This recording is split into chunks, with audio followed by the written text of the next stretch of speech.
अखिल भूमंडलीय सर्वशिरोमणि मुनि समाज के संस्थापक आदि मुनीश्वर योगेश्वर सद्गुरुदेव शिव मुनि महाराज की जय। उपस्थित मुनि वृंद, साधु सज्जन वृंद, संत वृंद, साधक वृंद, आध्यात्म ज्ञान के जिज्ञासुओं और प्रेमियों, सभी श्रोता वृंद, आप सबको मेरा कोटिशः नमन, सप्रेम जय जी। तो आध्यात्मिक चर्चा चल रही है और हम लोग सद्गुरुदेव शिव मुनि महाराज रचित ग्रंथ सत्य सुंदर और स्वतंत्र विचार पर चर्चा कर रहे हैं। अध्याय 13 पर चर्चा हो रही है। शीर्षक दिए हैं सद्गुरुदेव संसार का केंद्र और आत्म तत्व। इसी पर चर्चा हो रही है। तो कल जिसको पढ़े थे उसको थोड़ा पढ़ के आगे हम लोग पढ़ते हैं ना।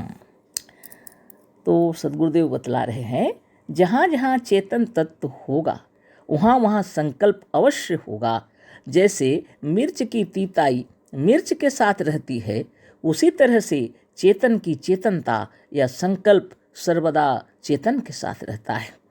अतः यह सिद्ध है कि मनोमय संसार शरीर, मनोमय सूक्ष्म शरीर के भीतर ही आत्मा रहती है। अतः यह सिद्ध है कि मनोमय सूक्ष्म शरीर के भीतर ही आत्मा रहती है। मतलब संकल्पमय शरीर है मनोमय शरीर, उसी को सूक्ष्म शरीर, उसी सूक्ष्म शरीर के अंदर आत्मा रहती है। आगे पढ़ते हैं। संकल्प शरीर को ही सूक्ष्म शरीर कहते हैं। संकल्प साकार होता है तो संकल्प शरीर को ही सूक्ष्म शरीर कहते हैं। संकल्प साकार होता है।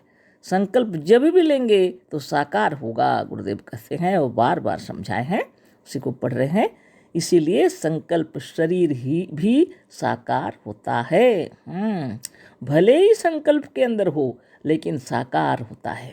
जैसे भाप स्थूल होकर जल और फिर बर्फ होकर पत्थर की तरह ठोस हो जाती है। जैसे ऑक्सीजन और हाइड्रोजन दो अदृश्य पदार्थ मिलकर साकार और स्थूल पानी बन जाते हैं, बस उसी तरह से संकल्प शरीर ही स्थूल शरीर बन जाता है। यहाँ तक पढ़े थे हम लोग, है ना। आगे हम तो आपको पता चल गया, हमको भी पता चल गया कि संकल्प ही स्थूल रूप में आ गया है ना शरीर। अतः सारे स्थूल संसार का उत्पादक, नियंता और केंद्र आत्मा है। इस तरह से प्रमाणित करते हुए सद्गुरुदेव कह रहे हैं कि जो कुछ आपको दिख रहा है, सारा विश्व ब्रह्मांड, सकल सृष्टि, है ना, सारा स्थूल संसार का उत्पादक और नियंता कौन है? आत्मदेव हैं। केंद्र है आत्मा, है ना।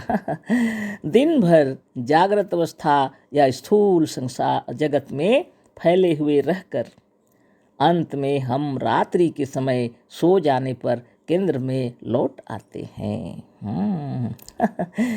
दिन भर जागृत अवस्था में यदि हम रहते हैं और स्थूल जगत में फैले हुए रहते हैं, पूरे संसार में हमारा मन भ्रमण करते रहता है, लेकिन रात को फिर से जब सो जाते हैं तो अपने केंद्र में लौट आते हैं। कहीं दौड़िए कहीं जाइए, अंत में घूम घाम कर आप वहीं आते हैं जहाँ से कि रवाना हुए थे, जहाँ केंद्र है ना। तो जहीं भी जाइए, जहीं भी दौड़िए, घूम घाम कर अंत में आप वहीं आते हैं जहाँ से कि आप रवाना हुए थे, है ना। केंद्र वहाँ है जहाँ हमारा वास्तविक हम रहता है।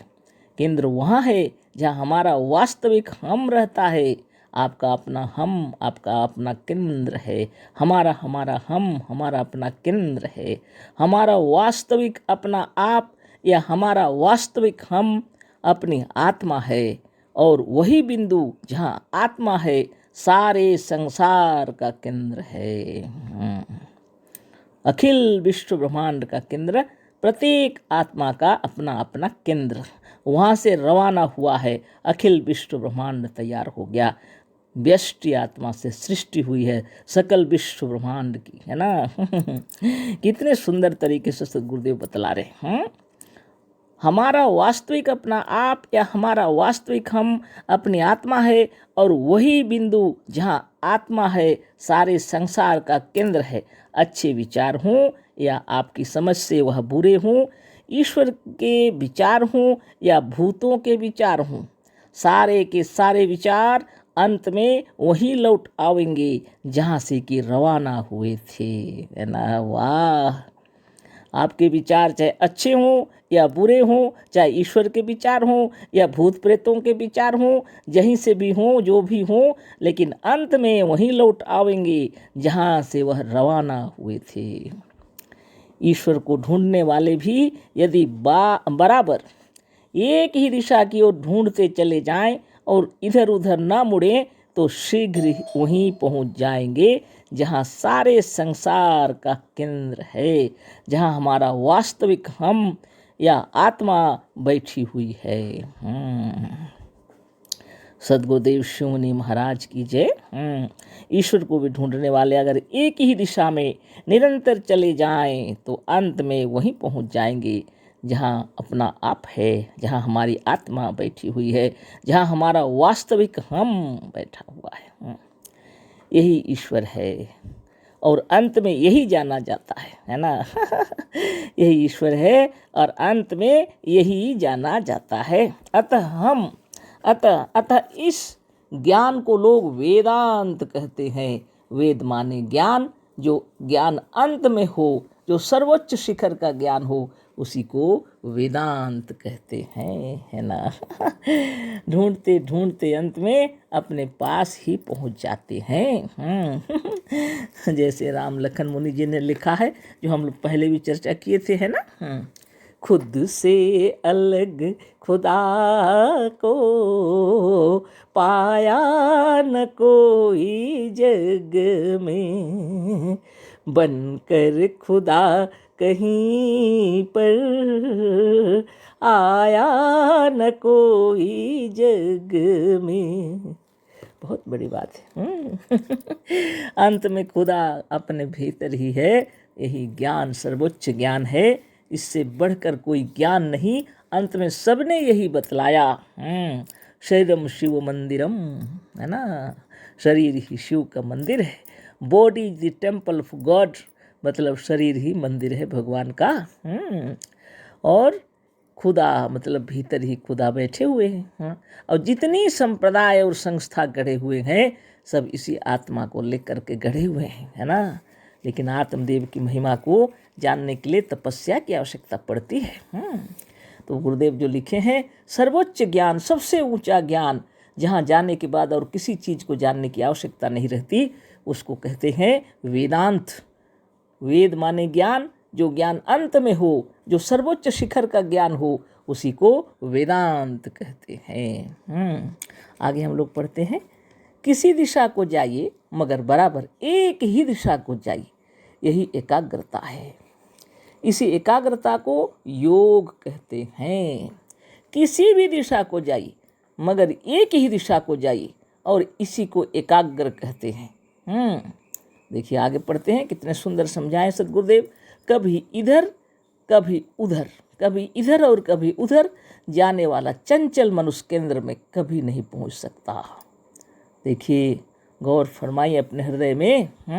आप क्या करते हैं, ठीक से साधन करते हैं कि नहीं। मन यदि किधर कभी उधर जाने वाला है, ऐसा चंचल मन कभी केंद्र में नहीं पहुंच सकता। गुरुदेव की वाणी पर, कभी इधर और कभी उधर जाने वाला चंचल मनुष्य केंद्र में कभी नहीं पहुंच सकता। यदि हम किसी स्थान से रवाना होकर बराबर एक ही दिशा की ओर चलते जाएं, तो अंत में अवश्य उस स्थान पर पहुंच जाएंगे जहां केंद्र है। दाहिने बाएं न मुड़े, बराबर एक ही पर चित्त एकाग्र किए चले जाएं तो निश्चय केंद्र में पहुंच जाएंगे। दाहिने बाएं मत मुड़िए, सीधे एकाग्र चित्त से केंद्र में पहुंचे। इसी से योग दर्शन में कहा है कि तदा दृष्टु स्वरूप्यवस्थानम। तब दृष्टा या यात्री अपने स्वरूप में या केंद्र में पहुंच जाता है। दृष्टा हो, साधक हो, जोगी हो या यात्री, उसको कहे जो भी कहें, वो अंत में अपने ही स्वरूप में पहुंच जाता है। जो कुछ ऊपर लिखा गया है, यही वह गुप्त ज्ञान है। तदा दृष्टु स्वरूप अवस्थानम, यही वह ज्ञान है, यही वह गुप्त ज्ञान है। गुरुदेव का कहना है यही वह गुप्त ज्ञान है अथवा यही गुप्त ज्ञान योग साधन है जो मनुष्य को जीवन मुक्त बना देता है। जब आप एकाग्र चित्त से एकाग्र होकर रहेंगे और अपने आप में तलीन हो जाएंगे और आपको अपने आप का ज्ञान हो जाएगा, स्वरूपस्थ हो जाएंगे, यही गुप्त ज्ञान है ना। सदगुरुदेव की शब्दों में ही पढ़ देते हैं, आप फिर से उसको पढ़ के अंत हो जाएगा, है ना। तदा दृष्टु स्वरूप अवस्थानम, तब दृष्टा या यात्री अपने स्वरूप में या केंद्र में पहुंच जाता है। जो कुछ ऊपर लिखा गया है यही वह गुप्त ज्ञान है अथवा यही वह गुप्त योग साधन है जो मनुष्य को जीवन मुक्त बना देता है ना। योग साधन का पूर्ण विषय हम अपने बनाए हुए योग साधन नाम के एक सचित्र और बड़े ग्रंथ में बड़े विस्तार के साथ लिख चुके हैं। सचित्र योग साधन आप लोग पढ़ लीजिएगा। योग विषय को जितने विस्तार के साथ हमने उसमें लिखा है यहाँ नहीं लिख सकते, पर योग का गुप्त भेद या रहस्य यही है कि यदि आप केंद्र में पहुंचना चाहते हैं, यदि आप अपने स्वरूप में स्थित होना चाहते हैं, यदि आप अपने आत्मा को प्रत्यक्ष करना चाहते हैं अथवा मजहबी और सांप्रदायिक भाषा में ईश्वर का दर्शन करना चाहते हैं, तो चित्त को एकाग्र करने का साधन करते जाइए। जिस वक्त आपका चित्त एकाग्र और बुद्धि निष्पक्ष हो जाएगी उसी वक्त निश्चय आप केंद्र में पहुंच जाएंगे, है ना। अभ्यास करते रहिए, कल फिर चर्चा होगी। अशेष धन्यवाद, कोटिशः नमन। सद्गुरुदेव शिव मुनि महाराज की जय। सप्रेम जय जीव।